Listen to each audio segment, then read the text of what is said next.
One of the things that we do is we still sell on eBay. Now, again, I said the majority of our sales are on Amazon FBA, but we still sell every now and then on eBay. And we think it's important to keep a presence there, continue to build up our feedback there, continue to get sales there.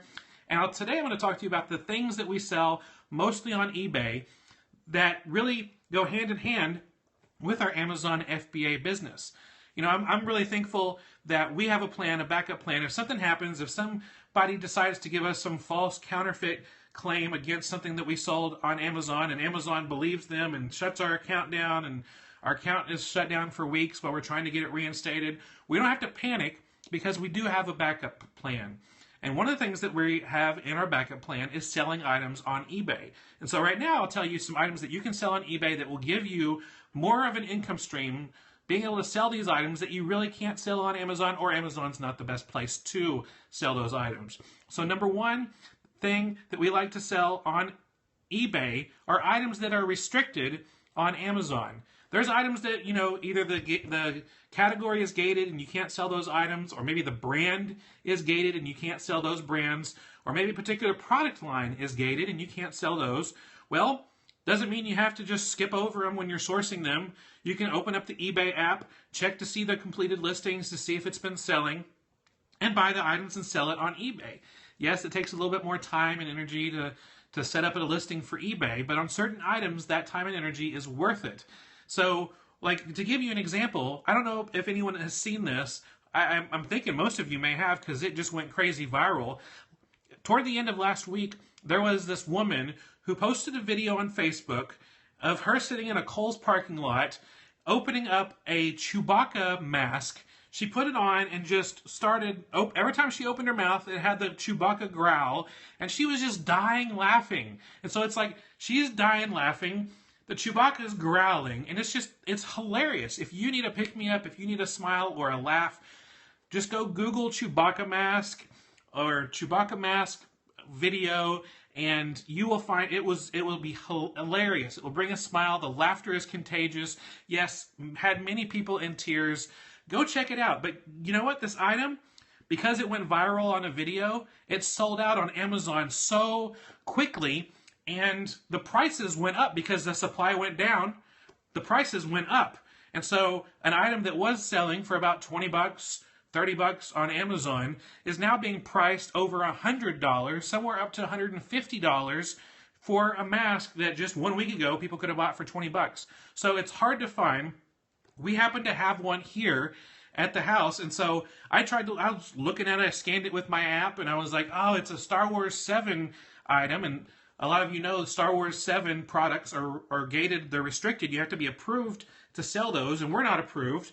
And so I was like, oh man, we can't sell that. And I thought, wait a minute, we have eBay. I checked the listings on eBay and saw what they were selling for on eBay, and I was like, we're putting this on eBay. And less than 12 hours later, we sold it for about 90 bucks. And so, you know, that's another good reason to continue to have an eBay account. If you've sold on Amazon for a long time and you kind of came from eBay from your past, well, maybe it's time to wake eBay up a little bit and sell some of these items that are restricted.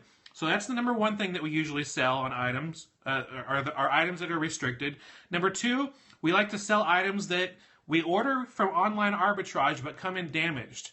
I don't know if you've ever ordered something, an online arbitrage order, it comes in, maybe the box is damaged a little bit, or you order shoes and you look at them and you're like, these are scuffed up a little bit, or maybe, you know, they're not in brand new condition anymore, something's wrong. And you have two options. One would be, well, I'm going to try to return this, but returns are sometimes a pain.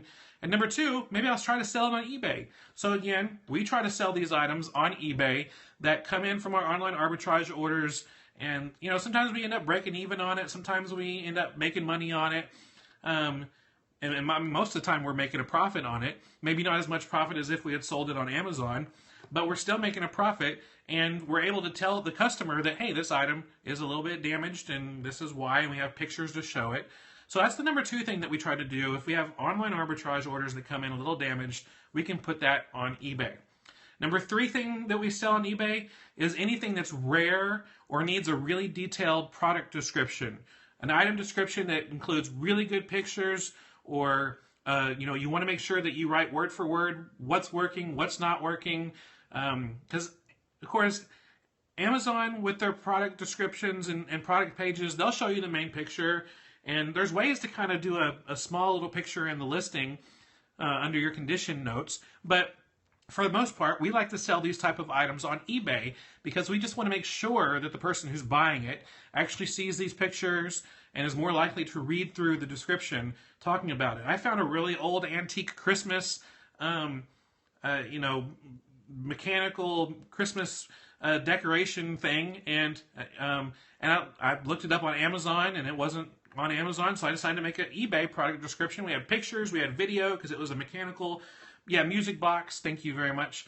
And we've got that set up to sell for Christmas time for next year. So we already have the pictures and the video and all that ready to go. So when it comes Christmas time this year, we'll be able to put that on eBay because that's just not a good item for Amazon. So that's number 3, the items that need a really good product description or pictures. Number 4 thing that we sell on Amazon, that we don't sell on Amazon, but we sell on eBay, or are items that are not on Amazon. There's items that are not on Amazon that maybe we only have 1 or 2 of, and it's not really worth coming up with an Amazon product page because Amazon has a very strict rules about their product page, and sometimes if you just have 1 or 2 items, you might just want to put it on eBay.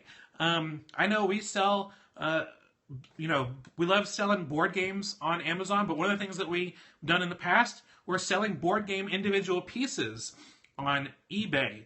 The little tiny pawns or the certain kind of dice or the certain type of cards that go with a certain game.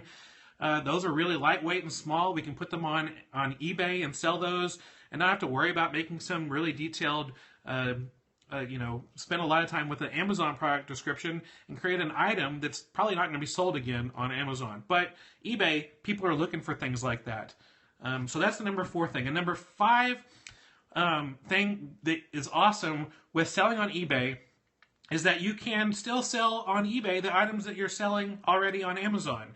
There's different type of multi-channel fulfillment programs that you can do. You can either do it yourself manually, where you set up an item description and a product on eBay, and when it's sold, just go into your Amazon account and create a fulfillment order and send it to your customer on eBay. There's companies like Joe Lister that are out there, and other companies that do this automatically for you, but it's something to consider. You can have the exact same items that you have listed on Amazon also listed on eBay, so you have 2 sets of eyes, same items, and you're continuing to bring in multiple streams of income. And we love doing eBay when we're not selling an item on Amazon. We like doing it on eBay, and it helps bring in a little bit extra income throughout the year, and we're really thankful for it. We've gone to baseball games before, and we get the bobbleheads or the free giveaways, and we've sold those on eBay. Not really an Amazon item; it's more of an eBay item, and sold other things throughout the year. And so, whenever you, I know eBay has some rules about if you're wanting to maintain your power seller status or your eBay power seller status, or you want to maintain a certain type of special discounts, you have to be able to send items, ship them within a certain amount of time.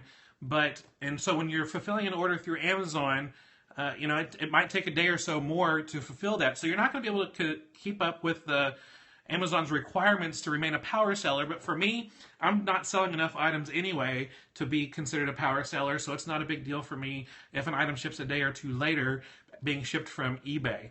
And so the eBay requirements to be a power seller mean, you have to have it shipped within a certain time, and it needs to arrive by a certain time. So when you're doing it through Amazon, it just, it might add a few more days to that, but it's not a big deal for us. But it's something to look into. So if you love selling on Amazon, but you're kind of scared of something that might happen in the future because of either your account being suspended or all of a sudden every brand is restricted or whatever, eBay needs to be another option. And you want to be sure you're still in the eBay game, that you're not, you want to be sure that you still understand the rules, you understand the way things are done there and the best ways to do things, so you're not just completely in shock. So that's something I want you to consider. There's a lot of people who are scared now because of the Amazon rule changes that have been coming about, that retail arbitrage is about to go away. That retail arbitrage will be dead soon. And I say that's not it at all. I want you to check out a blog post written by a guy I really respect, Jim Cockrum. It's called "Is this the end of retail arbitrage?" And you can find that at fulltimefba.com/end of RA. If you go to fulltimefba.com/end of RA, you can see his blog post talking about it's not time to panic. It's not time to ditch retail arbitrage. It's going to be around forever, and as long as there's someone willing to pay a price for something, it's going to be around. So even if Amazon's not the best place to sell a certain item anymore, guess what? Customers are going to go run into eBay to buy it at eBay. So there's always going to be option. And yes, people are always saying that the latest change is the end of the world. Calm down, everybody. Just go with the flow. Make sure you understand all the rules. The rules on Amazon when it comes to selling and the rules on eBay when it comes to selling when you're doing, because they're completely different animals and you want to be sure you're following both rules for both platforms. That's all for today. Thanks for watching. If you scroll down below, you can like this video, leave a comment, a question, find links from this video. I encourage you to do that. And I also encourage you to go to fulltimefba.com if you're wanting to learn how to turn part-time hours into a full-time income with Amazon FBA. I will see you fulltimefba.com. Thanks.